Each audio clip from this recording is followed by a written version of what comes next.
આજે તો કપડા લઈને બહાર નીકળી ગયો ને રસ્તા નદી આવી, નદીએ ધોઈ નાખું. વિડીયો જોતા રહેજો એટલે ખબર પડી જશે. સવારમાં નાઈ ધોઈને મેં તો ફ્રી થઈ ગયો, માથામાં હાથ ફેરવી લઉં. અલબત્ત જે કપડા ધોવા દેવા જાવે કે તું એમને પડ્યા છે, બટાઈ ગયેલી સુગંધ આવે છે, ફોગી ચડી ગયા લાગે તારા કપડા. આ ભાઈ કપડાનો ઢગલો કરીને રાખ્યો જ છે, હમણાં જાવ એટલે લેતો જાવ. ભાઈ મને તો એમ લાગ્યું તારું મામેરું આવી ગયું એમ, તે તો કપડા ગોઠવીને રાખી દીધા છે.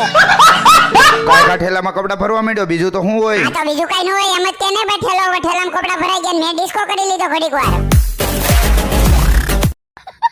તમે પણ બે ભાઈઓ આરે ડિસ્કો કરી લીધો ને આવી ગયો લિફ્ટમાં. લઈ લે આપણી પોચી કાવાસાકીને માથે રાખી દે ઠેલો ઘડીક વાર. ભાઈ તે જે ઠેલો તારાથી હરખો નથી રહેતો, બીજું તો હું હરખું રહે તારાથી. બીજું બધું તો હરખું જ રહે ને. રસ્તામાં આવી ગઈ છે નદી, મને તેમ થઈ જાય નદીમાં કપડા ધોઈ નાખું. કેમ ભાઈ તે તને એવું થાય છે નદીમાં કપડા ધોઈ નાખું એવું? હું નાનો હતો તે મારી મમ્મી નદીએ કપડા ધોવા જાતી, ધારે મને લઈ જાતી. આ બધી તો દિલની વાત છે, પણ મેં કીધું તમારા લગીન શેર કરી દઉં તો મજા આવે. ઉપાડી લીધો ઠેલો ને મૂકી દઈએ આપણે ઘરમાં. ઘરમાં મૂકી દીધો હતી કે 2 દી પછી ધોવાઈ જાય, પછી પાછો લઈ જાજો. ત્યાંથી મારી દીધી કાવાસાકીની કેક ને આવી ગયા દુકાને.